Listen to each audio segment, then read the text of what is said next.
Welcome back to Total Focus Podcast. I'm your host, Paul. Our sponsor of the week is Mid-Atlantic Video and Photography Production. No matter if you need photos or videos, they are the team that get the job done. Do you need a photographer for a wedding, a special event, or professional headshots? They can help you out. Or do you need a videographer for wedding videography, a commercial, or maybe a home video? We can help you with that. So when you're thinking about photos or videos, make sure you contact Mid-Atlantic Video and Photography Productions for both your photography and your videography needs.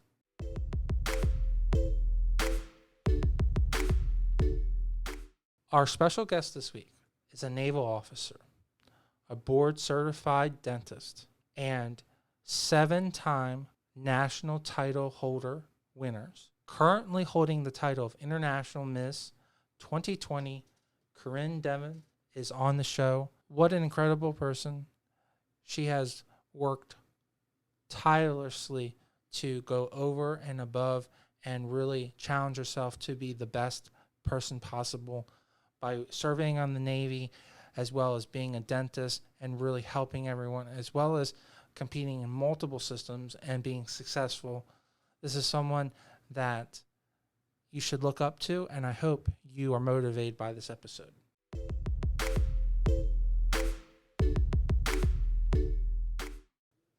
And welcome to the show. Thank you so much for having me, Paul. It's a pleasure to be here. Oh, it's such a pleasure to have an incredible pageant contestant, as well as someone who's really serving our country. So I appreciate you really making the ultimate sacrifice and really serving our country. So I appreciate having someone that is going above and beyond the call of duty. So it's always exciting to have someone who's really taking her platform and really using it to the maximum capacity. So kudos for you, and thank you for doing that for us. Thank you, Paul. It's wonderful to be here. And I should say buonasera from Italia, because I am greeting from Sicily, Italy. And I have to say, I'm thrilled to be here. And thank you so much for having me. I'm proud to be a naval officer, but I'm also want to let you and your viewers know these are my views, not the views of the Navy or the Department of Defense. And I'm happy to answer any questions about being in the Navy, stationed in Italy, an orthodontist, a beauty queen, or anything outside that realm, too. Well, I mean, I didn't know about the doctor thing, but being a dentistry is a huge role there, and plays a major role in your health. So that's a key thing there too. Is that your role in the Navy, or are you doing another assignment? So I was brought into the Navy by a scholarship called the Health Profession Scholarship Program. And what that program is offered by the Army, Air Force, and Navy is they paid for me to go to dental school. And in return, I came into the Navy as a dentist. A lieutenant is what I was commissioned in 2007. And my main job is to be a dentist. But as anyone will tell you, whether the Army, the Marines, the Coast Guard, the Navy, is our first role is to be an officer, and our second role is to do our job, which is being a doctor of dentistry. And so I have been truly honored and humbled because I get to treat the men and women who catch our bullets and truly serve our country. Well, hey, no matter if you're on the front lines or making sure that the boys and girls are taken care of behind in the green zone, it's always an important role in that. So how did pageantry really play a role in getting you to the point you are today? Were you always, seeking that, or were you, as a young child, more doing sports or playing a piano or playing some kind of instrument? Pageantry was something that was definitely not planned. It kind of snuck up on me. And how it happened was I actually was not one of the girls that did it younger. I played sports. However, I feel like every sport I did, I seemed how to get injured, such as when I was about 9 years old, we played softball and my glove broke. And at the time I was wearing glasses. And so when the glove broke, the ball hit my glasses, which cut my face, and I had a massive black eye. And the next day was picture day. So you could only imagine, as a 9-year-old kid, you cannot get out of picture day with mom and dad. So as I got older and I switched activities when I was in dental school, one of my colleagues was telling me that she watched the Miss USA pageant the night before, and the second runner-up happened to be a dental student from North Carolina. And she's like, Corinne, you should do this. And before I had a chance to answer, some jerk in my class who was paying attention to our conversation and eavesdropping said, oh, Corinne could never do that. And I just turned around and told him, watch me. And that's where it started back in 2005. And I've just been very, very blessed to learn a lot from pageantry, network, meet a wonderful world of women, as well as resources that I would have never, never, ever made. And how that's helped me transition the military is I learned how to do makeup in pageants. So when I was in officer school, and the one day that we're allowed to wear makeup in officer school for our photos, guess who was doing every girl's makeup up and down the hallway? Yours truly. And that was just learning from pageants. So that's one of the many skills I've learned from it, and it's something that's true and dear to my heart. And I know I'll be involved in some capacity for the rest of my life. Are you one of those particular type of people that like to be challenged? So it sounds like that sarcastic person really made a indelible mark on it. Is that something that like you use that as like a motivation that like, you know, I'm going to do this spite you? Is that how it is or no? You know, I think in life, I've always been, we all have our challenges and our obstacles. For example, I grew up in the military, so we moved every 2 years. So I had to make friends. And then once I felt comfortable, I had to do it over again. And for me, the idea that someone told me I couldn't do something was all the drive I needed to do it. I just never dreamed I would do it after one time. I would never dream that I would do it again and again.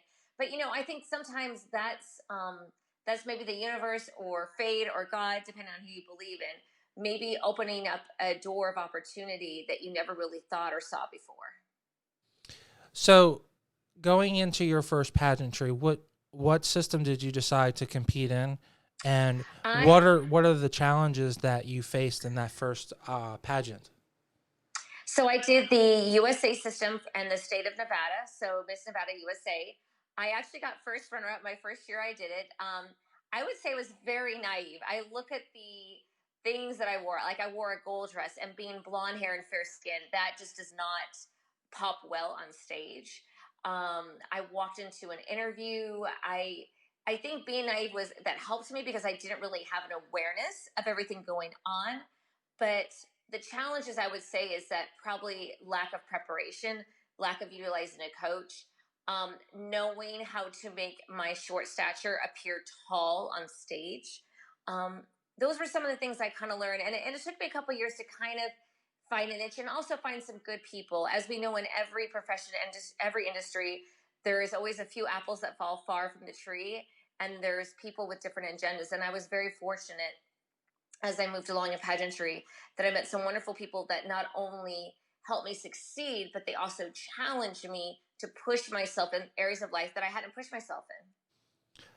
If it wasn't for that first pageant, would you have gone on to other ones, or do you think the USA system really puts you in a good state of mind of how pageantry should be and how fun it is? And is that why you continued on, or was there another reason why you got a bug for it? I would say initially, doing so well my first year, I was like, oh my gosh, I should go back and do it again. And that's definitely the competitive part side of me. And I can't say it was the USA system that kept me going per se, but it was some of the girls that I met in the system that kept me going. And some of those girls turned me on to other systems. And I really learned that, the girl who wins Miss America is not going to be the same girl who necessarily wins Miss USA or some of these other big pageants. And I believe that it was some of the way that these girls challenged me. And I was learning things from pageantry that I hadn't learned growing up that I really enjoyed. And I wanted to continue that. I wanted to be challenged because I knew the skills that I were learning were going to serve me in other parts of my life. And so far, they really have. What are some of the key things that you've learned that you didn't learn necessarily in school that you learned in pageantry that you think that have really benefited you to be a better person today and be more successful?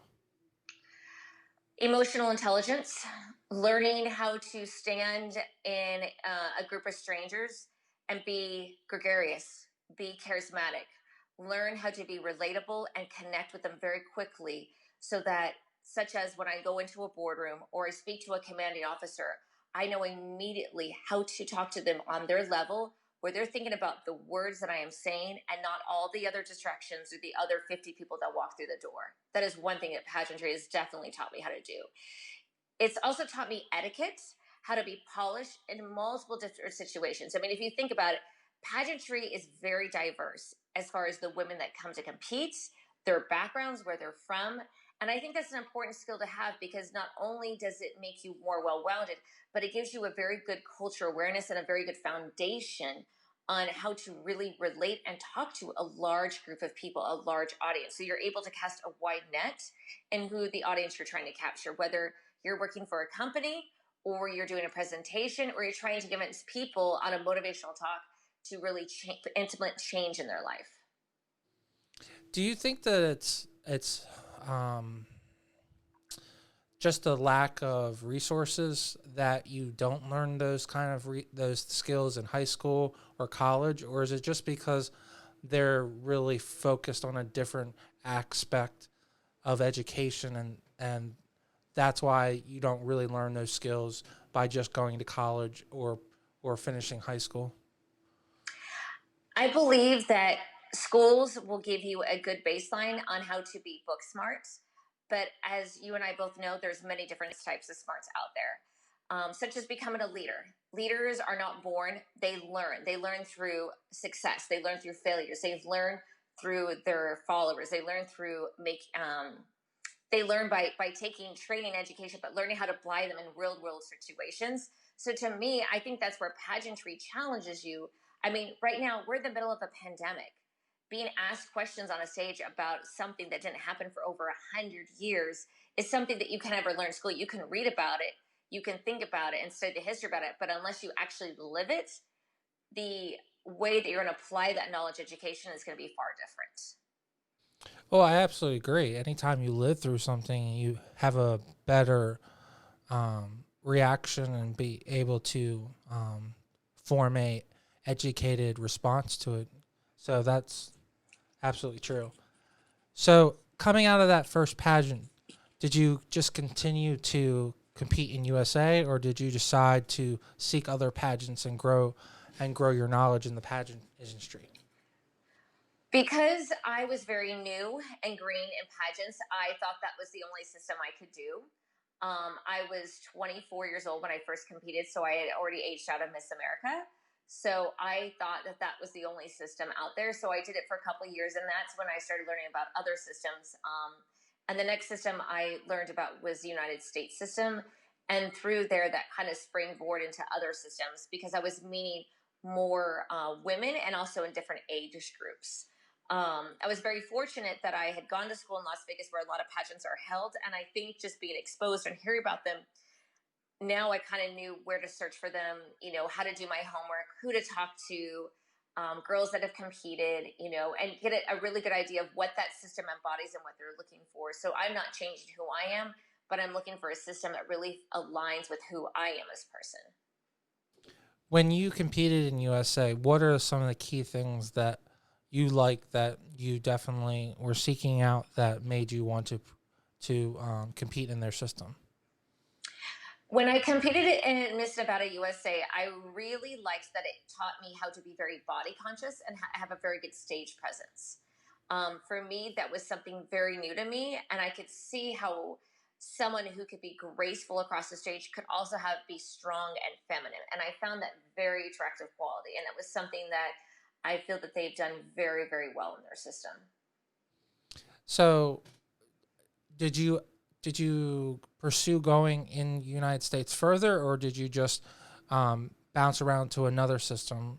Because eventually you did um, um, work in Galaxy and also in the Earth system. So how did those come about? So, with the United States system, I won Miss Nevada United States in 2007. I placed in top five. And when I did that system, I got invited to compete in the international system. that was held in Chicago. And when I did that, that was probably the largest system I did.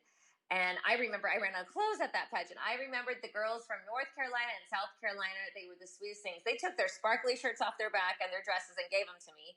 And they put another one on themselves. But it made me realize that if this is a hobby, if this is something I want to pursue and really give it the full breadth of my focus, that I really need to kind of take a step back and understand who I was and what I was bringing to the pageant. And from that, I did some smaller systems. I did the All-American pageant in Myrtle Beach, South Carolina. And that was the first time I hired a coach and learned how to interview properly and learn how to articulate and tell my story well, but in a short time frame. And that was when I started winning pageants. So I won the All-American Miss. And shortly after that, I got deployed to Iraq with the Marine Corps and the Navy. So majority of my photos for my first national title was in Iraq and Kuwait. And when I came back, I realized how much I missed pageantry. I missed the females that I connected with, because being in the military, very often I'm the only female where I work. I'm the only female in the unit. And there was something about that energy and that presence that I really missed. And so I did a pageant in Texas called Miss United America. I competed 3 weeks after I got back, and I won. And for me, my reason for doing that pageant was I wanted to get back into pageantry, but it was also in Texas where I got in for residency. So 6 months later, I moved to Texas. And if anyone knows the United States, Texas is definitely known for pageantry. I think it's right up next to God and football. Yeah. And, and these women were amazing. I went to pageant expos. I even did my dissertation in my residency program with pageant girls. Pageant girls helped me graduate from my orthodontic residency program. And I mean, who can say that about a hobby that they play a factor in getting their master's degree and helping them become where they're at? Pageant girls helped me find my place to live, because there's really no water in Texas. And I mean, that's the type of camaraderie that I had in the military. And being around that made me realize I still wanted to compete. So I competed in the United States system again, but it's Texas. And for me, that was my outlet outside of residency. So it forced me to really have good time management, and I put all my effort into competing in for the state pageant. I was very lucky. I won. And nationals were the week after I graduated, and I won Miss United States in 2012. And that was incredible. And as So am I counting? So am I correct? Am I counting 3 national titles in like 4 years? Yes, at that point, that's correct. Okay, Yes. So that's got to be kind of a record, right? Because I don't know that many people that have 3 national titles in almost 4 years. So that's pretty cool. Just at that point, and we're still we got more to come. So.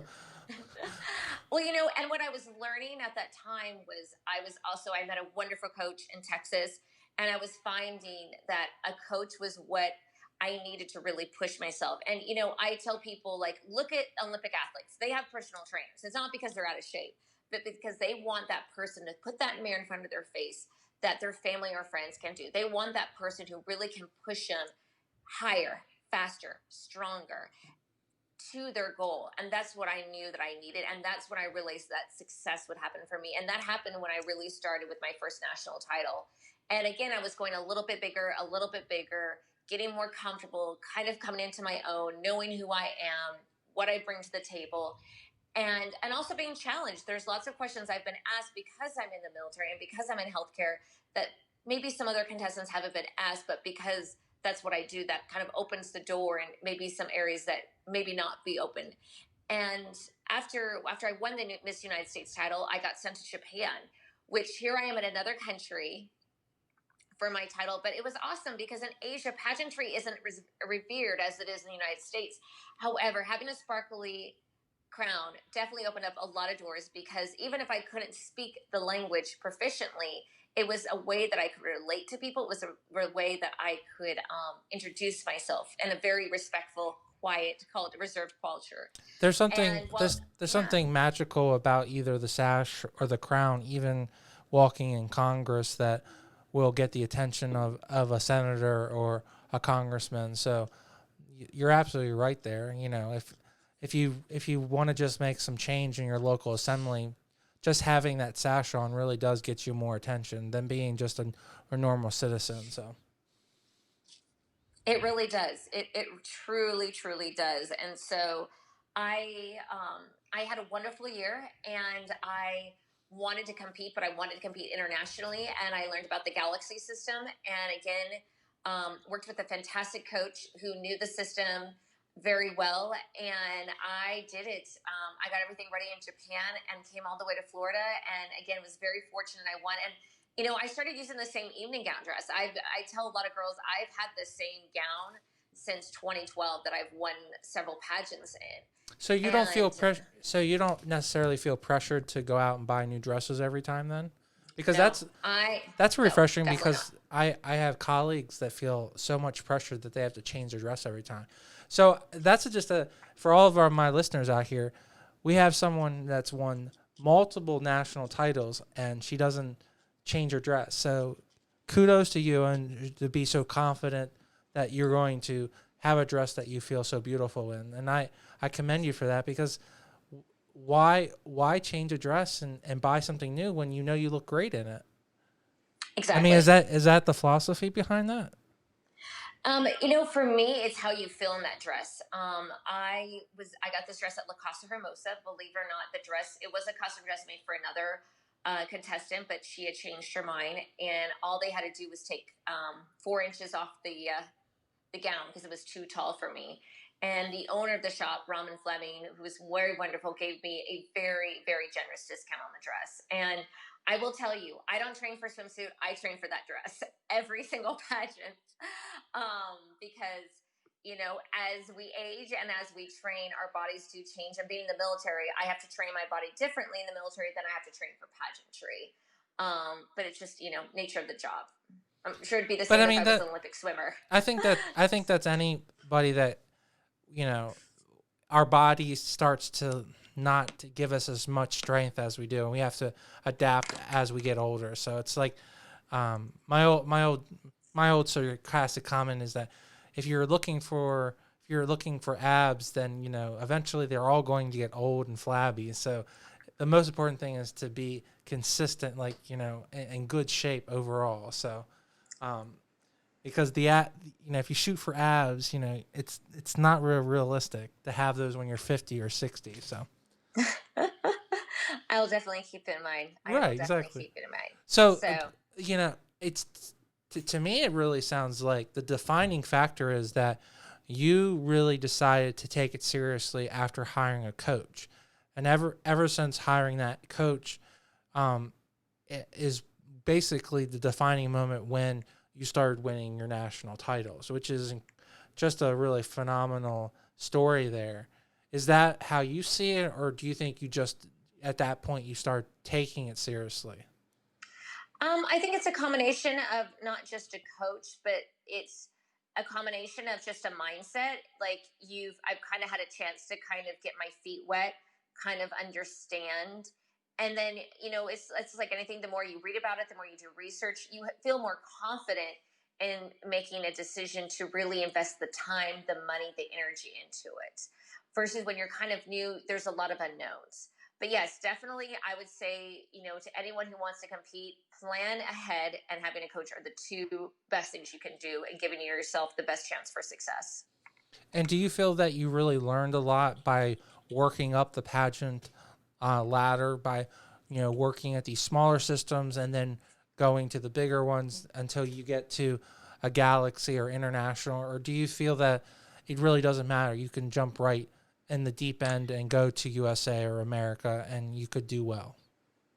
I think it depends on the type of person you are. For me, I learned a lot at the smaller pageants that gave me confidence because, again, I wasn't a young girl that competed in pageants. I was 24 when I did my first one. So I was very different than I think a lot of the women I met. However, I think it's just, how serious of a competitor you are. When you look at the website, like if some girl wanted to jump from never competing to international, I would tell them, look at the pageant, see who the current title is, look at the former title holders, see who they embody. Is that someone that you're like, oh yeah, that girl is part of my tribe? Then I say go for it. But if you find it's very different from who you are, then maybe take a step back, because you don't want to be inauthentic by trying to be someone you're not, because people will see right through that when you compete. Did you feel that holding that first national title and being deployed, like help you to be more motivated to do it again so that you could hold another title and get the full experience? Or did you appreciate having that title and maybe, autographing the boys, because sometimes it's, it's always good to have a celebrity there to motivate. And if you're working, so you're like a permanent celebrity, did you get that? Like, did you feel like you were motivating people to work hard while you're there, or you didn't feel that you were getting that full benefit? What I did feel when I was there was the fact that every single goer of that pageant sent me a care package to me and my crew that was deployed. Wow. So I felt the camaraderie. I felt the friendship. I mean, even one girl, I remember she competed in that pageant 3 times. I got first runner up every year. And here I am, newbie, comes in and wins. And I was blown away by their kindness. For me, being on deployment, I can't wear a crown and banner. I'm wearing a black jacket. I'm wearing a helmet Gotcha. to protect myself in a country known for uncharted minefields. So the closest thing that I got to do was put on a male spoof beauty pageant where it was something comical and fun, where the guys, instead of swimsuit, they would wear their gym gear and kind of, Okay. dressed up different ways. I had CBs, which are in the Navy. They are engineers that build structures. I had them create boards of cartoon characters and anime such as Disney or Pluto. So the guys would walk by and you would only see their legs. In the upper half you would see a character. And we at the end their question on stage would be something fun, nothing political, nothing religious, but if you could be an animal, what animal would you be and why? So questions that you knew that no matter how they answered it, it would elicit a funny response, and it would just kind of lighten the environment that we were in. And so for me, that was what made me a celebrity. And also being a dentist, because on that base, my boss and I were in charge of taking care of the 25,000 soldiers, Iraqi security force, and contractors that were located on that base in Al Asad. Well, I mean, it definitely sounds like they motivate you to be a part of the group, and it sounds like you had some good experiences. And if I believe in the philosophy, if you just help one person to get home safely or do well, then you made a big difference. So yeah, I couldn't agree more. And for me, one of the best things about that deployment is I have friends from that deployment. A lot of them are out of the military, but I'm still good friends with them today. So to me, the camaraderie, the friendships, the battle buddies I made are just, it's priceless. It's truly priceless. So.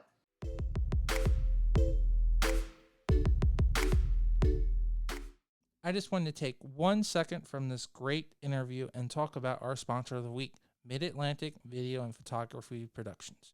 No matter if you're planning a wedding, a special event, or you just need an amazing headshot, they are the team to get the job done. You can reach out to them at 443-422-3830. Again, that's 443-422-3830. Or you can just go right to their website at mavpp.com. Now let's get right back to the show and listen to this great interview.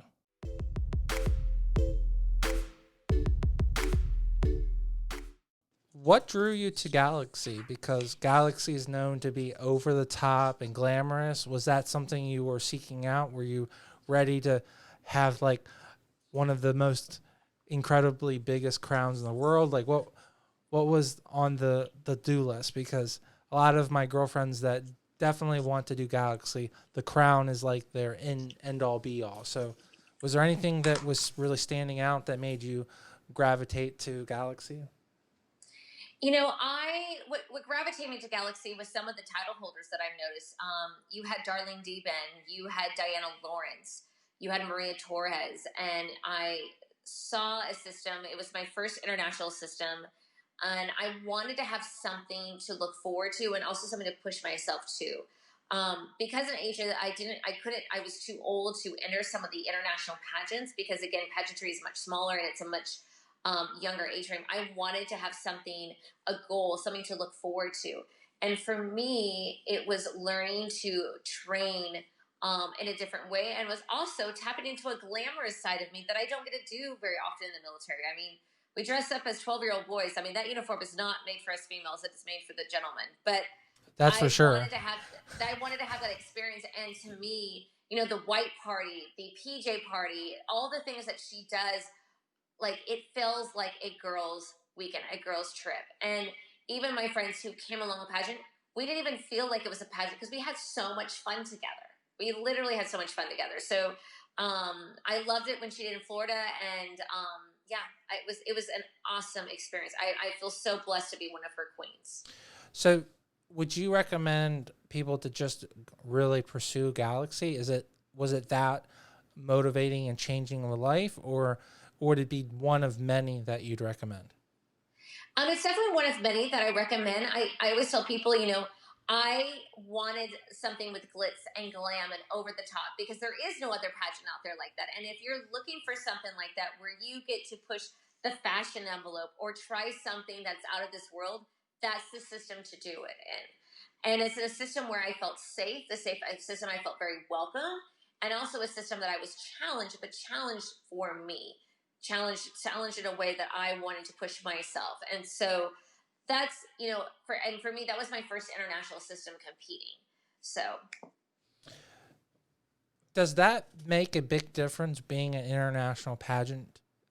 Does well, just the way they promote it, or because they try to influx so many other cultures in it? I think it also depends like where you are. So at the time I was stationed in Japan. So the idea of having an international title as an American woman overseas to me was such a unique opportunity that I truly wanted to seize because I felt that it would make me more relatable back where I was and I could make the most impact in the time that I had left overseas in Asia. Well, I agree with you that if you're able to impact where you actually are serving as well as represent your home country, that's got to be um, a like a perk of both sides. You get a bang for, I guess, the bang for buck, I guess would be the way, but best way to say it. Is now, Kill a bird with, yeah, kill yeah, two kill stones. bird with two, but right, exactly. So now, from that point on, were you only looking for at pageants that, when you were serving and you're deployed, that you can do dual relationships and represent the community that you're currently in as well as your home country? Absolutely, because when I am serving overseas, the military has a more robust public relations department. We do a lot more in the community, and with that, gave me a lot of opportunity. And I knew with pageantry that I could push it to a new level, and that's what I've done here in Italy. And I will have to tell you, after Galaxy, I was exhausted. I wore that crown. It's probably super glued together because I put that crown on so many heads, and my banner has been cleaned and sealed like a wedding gown dress because I just wore it so much and did so much with it because I wasn't tied to a country. It was a universal title that I felt like I'd do a lot of good with. And from that, I tell people I took a break for a few years because I wanted to give back to my friends and my mentors and my coaches and my trainers who really were, my army, my Navy tribe of people that helped me get where I'm at. And I knew that they wanted to compete as well, or they were doing a project in their life that I turned wanted to be supportive of. Yeah, but the dirtier that sash gets, the more people that you connect with, and unfortunately, if your crown gets a little cracked, super glue helps to glue it back. Just means the more people, yeah, it just means the more people that you made impact in someone's life. I just made the comment earlier. It only takes one person to save their life or make their life better. So we can't really ask for more. That's being selfish. If you can get more, then that's great. But like if you can change one person's life, in my opinion, do you feel differently on that? No, I feel very grateful. I think that for me, changing lives, it's really changing mindsets is where I felt that I had a great impact. Overseas, I got to speak to a lot of young girls, and sometimes we didn't speak the same language, but a smile, something that sparkles, that's universal in every language, no matter where you are in the world. So that was really nice. Oh yeah, absolutely. Putting that smile on that, the Disney commercial I always think of is putting a smile on everyone's child's face is such a huge thing. So I agree with you. Like taking that bad day and making it just a little more special is so impactful. And there's so little things that having a pageant title and being that strong female for another female generation is so impactful, especially how, unfortunately, from the male side, we really do hold down our females, especially in America. So I feel that pageantry is a great way to show how strong and confident women are. And I really think it's a great way to really motivate women to be themselves and be independent. So, I mean, do you see that as well, that it's a great way for women to be confident and be themselves and find themselves and all those good aspects in that realm? I definitely do. And I think that pageantry, women in pageantry can use their platform and the power that comes with that role for something good. And for me, being a naval officer, being a pageant queen, and being a doctor in the Navy means that I can show you can be strong and feminine. And that's something I truly want to show other women, because very often I think it's easy for us to feel that we only fit in a certain box. We can't go into any other boxes. And I'm here to show you that you can do two things that are completely opposite, and I can show you how they're relatable and how you can be 10 times more impactful because you can show that diversity in who you are as a person. Well, I definitely think you're breaking the glass ceiling, because you're on one end, you're being the serious naval officer. On the other end, you're very glamorous, and in the center, you're being like a mixture of both. So if you're not the definition of really showing that you can play on both sides of the field or multiple sides of the field, then I don't know who else would be a good standing out for that. On top of, you're not just showing up, you're actually winning, and winning in a big way. So that really just shows how confident and how successful you're doing. So I mean, is that how you see it, or do you see it more as a complicated situation there? No. I definitely agree with you 100%. But I always ask women when they do pageantry, what's your why? What's your goal? Okay. Because if your only goal is to win a crown, then pageantry is not going to serve you in the full capacity that it's served me, for example. Well, I agree with you. The purpose shouldn't be just for the crown. There should be a higher goal there. Like, if you want to win the crown and then you want to promote your non-for-profit, or if you want to win the crown and then you want to change a law, and you want to go after your local assembly, yeah, of course. But I mean, in all sincerity, there are people that just want to win the crown too, and I don't necessarily. Do you feel that that's not a good enough answer just to want to win the crown? Well, we all have our reasons for Sure. doing pageants, and some girls, yes, that's what they want. They want to win the crown, and that's the reason. I just know that people have asked me, what's helped me be successful. For me, it wasn't just necessarily about just winning a crown. It was all the things I did leading up to it, and the things that I would want to do if I was fortunate enough to be selected for that job. Because I look at that crown, not just a crown, but truly a job that I will have for my full year. Or in my case right now, a little bit longer. So, But also the way you're looking at it is probably one of the reasons why you're standing out in the interview situation, because you're being a proven commodity. You're saying that I'm doing it already. I'm trying to affect change. Then saying, I'm going to do this. My friend that has been very, very successful, she's already runs her not-for-profit. She's already pursuing it. She's not waiting to win the title and do it. You already are serving in the military. You're already trying to affect change. So to me, that's more impactful than, please give me the crown so that I can be an impact in the community. You should already. Do you agree that you should already trying to be that impact in the community if you expect to win? for me, it's about the system that you're a part of. So if you are part of, for example, when I was Miss Earth, my focus was doing stuff that was focused on the environment versus if when I was Miss Galaxy, my focus was much, much different than it was on Earth. It was still making an impact in the community, but it was the avenue that I did it and my focus that was different. So that's what I would, I would tell girls or women that are competing, what is that system about? What's that goal? What are the mission statement? And how are you going to embody that as a title holder? And what are you going to bring to build that legacy as a title holder? Well, you mentioned it. So you took 4 years off between your last national title with Galaxy, and then you competed in 2018 and you won another national title with Miss Earth. What was that experience like? Because their main goal is about really promoting the earth and renewable energy and all of the items that go along with that, recycling and promoting Earth Day and all those key factors. Was that something that you had always been very passionate about, and were you always someone that wanted to really focus on that? And did you really gravitate to those goals and those aspirations?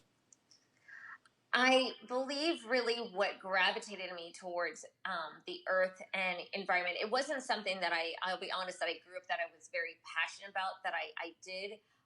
My background has been more in dentistry and working with kids and access to care. But where it was out of my life is I was stationed in Italy, in a country that is and Europe in general is very much about environment sustainability and doing things for the environment, and living on an island where you can actually see the effects of not recycling or littering or not doing compost.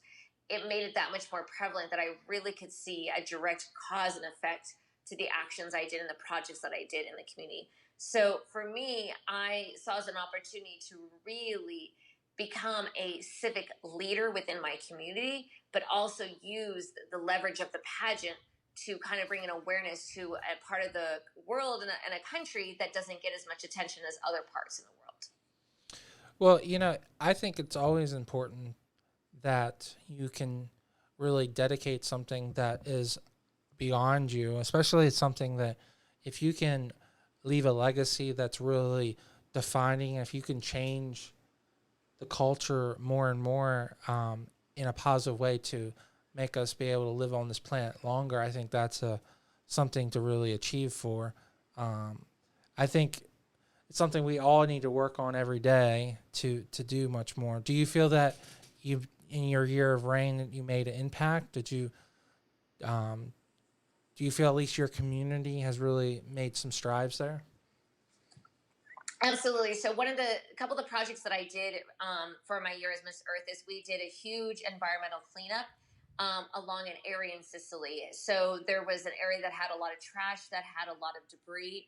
And, when people are used to looking at something every day and it doesn't change, they kind of almost become complacent. They forget about it. But the fact that we went into an area and we beautified it, all of a sudden they noticed it and they changed it. And to me, if you're able to change that personality or change that trait or that mindset, that's really where you're going to start getting that caring, contagious attitude. Another impact project that I did is I went to Morocco on a mission trip where I taught English and I taught and I use recyclable, sustainable crafts for kids that were ages 3 to 5 in a school outside of Asra, Morocco. And teaching kids things at a very young age, you're instilling those habits for life. And so to me, I always tell people one of the reasons I love treating kids is the cement isn't dry. So for me, I think that education, as well as opening people's eyes to things they may have not been exposed to, is a great way to really be that spark to really ignite that change. I just love the way you just put that into cement with children isn't dry. That's a great way of explaining that their mind. That is such a great that. That's I've never heard of that, and I'm gonna, if it's okay, I'm gonna steal that. I think that's a Go great. ahead, you can. Yeah, I think that you're absolutely dead on, and you're heading towards the right. That's a good way to explain how a young child's mind works. Okay, I like that, and I agree with you. If you're able to go there and teach and really make impact, they'll definitely remember you their entire life. I bet you those kids will never, ever forget that experience, and hopefully they will continue doing those recycling apps and really continue doing those things every day, and hopefully they will actually pass that on to their kids. So hopefully those impacts will actually be really impact in the future. I hope so. I hope so. It was a lot of fun teaching those kids. They taught me a lot too. A lot of patience for sure. Oh yeah, absolutely.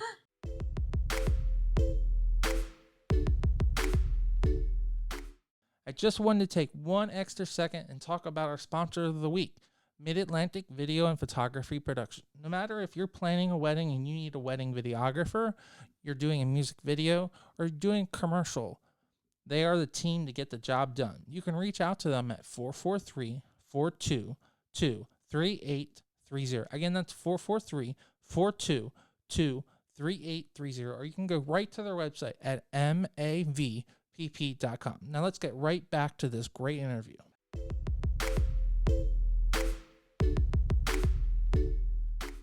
All right, so this is the part of the show where I let my lovely guest talk about all of her sponsors or anything that is top of mind that she wants to point out. So, Corinne, what are some really important things that are on top of your mind that we haven't talked about that we should highlight and let people know about?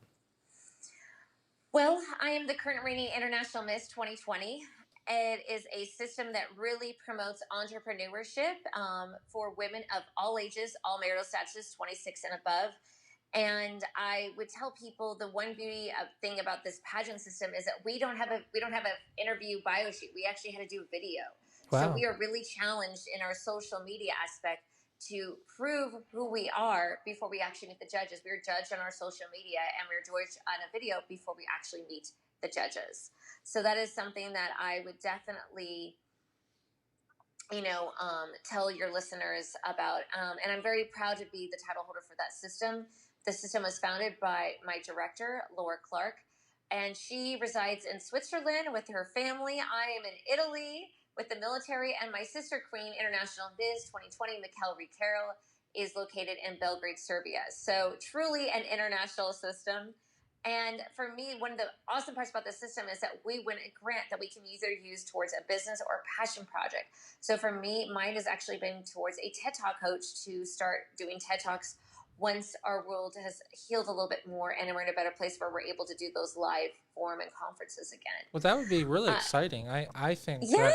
that anytime anyone gets opportunity to be an official TED Talk speaker, that's an honor and an absolute pleasure to really sit there and listen to someone talk about a topic that they're heavily knowledgeable about. So I would be honored to.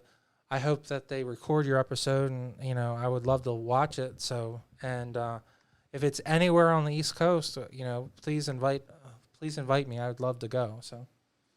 Oh, well, thank you. I mean, right now I'm looking at Japan because I'm relocating next month from Italy to Japan. Well, but hey, I will definitely keep that in mind. Japan sounds really incredible too. It's a little outside my budget right now, but that sounds awesome. So that's where I'm looking, but thank you. I will definitely keep that in mind for future reference. As far as sponsors, gosh, there is so many wonderful people over the years that have sponsored me, that have coached me, that have trained me. I'll start with Tammy Kaysen, Jackie McKenna, Darlie Deban, Alexis Landrum are just a few of the amazing people. Heather Rosblock, Laura Clark, Maria Torres. I'm just naming some of the directors who've really helped me grow. Antoinette Rushing, and Melissa. I am blanking on your last name. I apologize. It will come to me. But I have just met some really, really wonderful women who have pushed me, who have encouraged me, who have empowered me. And then as far as sponsors, for International Miss, I worked with Patrick Stevens from IHHG Productions, Davi Preo, and Orthodontist, who let me come into his office, which was phenomenal, as well as Salvo Ferreira, who gave me some of his footage from Italy, his sister Mariella, who really helped instrument it, Michael Walker. I could go on and on, but what I will tell you is that no person gets to where they're at without an army, or in my place, the Navy, supporting them along the way. And I've had a lot of mentors in the military who have really pushed me, who have encouraged me, supported me, and really given me the time to enjoy what pageantry has to offer. So, you know, every title, everything I won truly goes to the people along the way because they've helped me become the woman I am today. Well, I would have to say it's commendable and also incredible and amazing that the the time that they're giving you to compete in those systems, because you know they could be restrictive, but it's awesome that they encourage you to go out there and compete, and they want you to do that. So I'm really proud to have a Navy that would continue to encourage you to go out there and challenge yourself. So I'm really proud that they do that for you. So that's really awesome that occurs. So Well, thank you. I do appreciate it. do you, looking back, so did I count wrong? That's 7 national titles, right? Like did going back to that like that person who pointed the I call it pointed the bear, you know, who made the really sarcastic comment to you. Does that like enough to be like, see, I know I could do it. See, I have 7 national titles, you know. See, I am successful. So You know, for me, I'm so glad they did say that because they set me on a wonderful path of people that I would have met otherwise.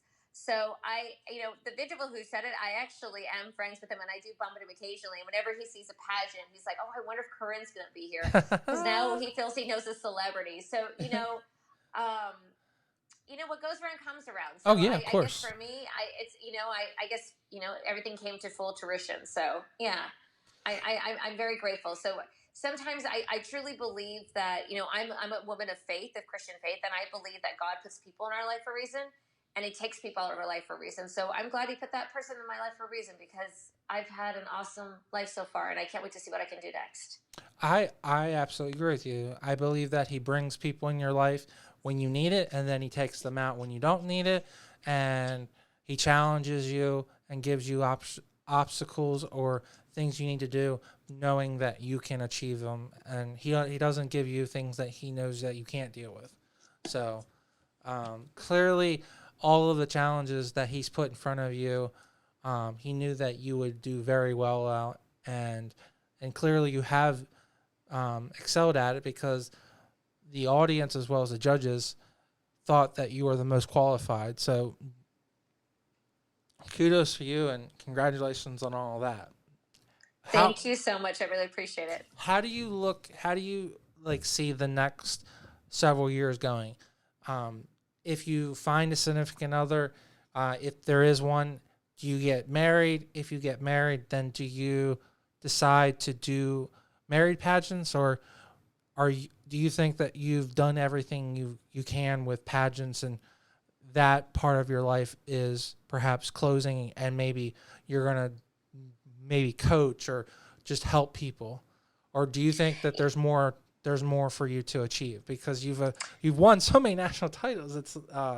It's most people win 1, but you've won 7. So I definitely see myself still competing, and whenever I meet the person I'm supposed to be with, it's something that I would love to do with him because I think it'd be so cool that I could have him be part of my journey. Because I know in the Mrs. systems that the husbands are the ones who crown the wife, but to me, yes, that's a team. That is, you yes, know, a team effort, and that'll be something that before I do that, that would be something that we would talk about and evaluate because just like anything in life, when you are married, when you have a family, you want to make sure it's good for the unit and that it makes sense. And so I definitely see myself still competing, but also I'm also looking forward to kind of taking a step back when I'm done competing and really helping the women along the way and paying that forward.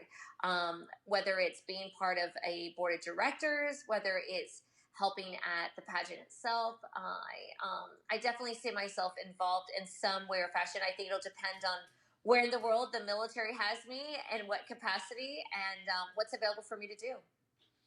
well, it sounds like your future is definitely very bright, and it looks like you have kind of a roadmap. So I'm very happy for you, and I'm excited to see how things end out for you and end up for you. And it definitely sounds like marriage is only but another journey to be discovered. So it sounds like that journey is going to be really exciting. It sounds like there's going to be more national titles in your future. I would be very blessed if that's the case, but if not, along the way, I will definitely enjoy the journey to get there, because each time I've competed, I definitely have learned something and grown in a way that I didn't expect. So for me, that to me is where success is. Well, Corinna, it has been an absolute pleasure. I really hope that you enjoyed your hour here. I want to hold, I asked you to be on the show for an hour, and I don't want to take up more time than I asked for. So I know that you're very busy. So I really appreciate you so much for coming on the show. I really hope that my listeners really appreciate all the things that you've given to us and the knowledge. And I really hope that they learned some stuff, and the incredible success that you've had. I would love for you to come on in the future and talk about what the goals are currently and how things are going, and would love to get some more in-depth conversation. So I really appreciate your time today. Thank you so much. It was a pleasure, Paul, and wish you and your family be safe and be well back in the United States. I as well, and please be safe, okay? Thank you. Corinne, thank you so much for coming on the show. I've, in my short interviewing opportunities of my lifetime doing the podcast, have not interviewed someone with so many national titles. Kudos for you for just putting yourself out there and competing in so many systems and being so successful. Also, thank you so much again for serving in the Navy. It takes a lot of courage to put putting your country first and protecting us, and I really appreciate you doing that and working hard. So thank you so much for that. For all my lovely listeners, as I always mention, I really appreciate you guys really following our podcast, as well as our movie review show with my co-host Ivan Carlos. I would love if you guys wouldn't mind giving us a comment or a like and subscribe, and please just letting us know what you guys think of the show. And as always, please stay tuned. And as always, please stay tuned.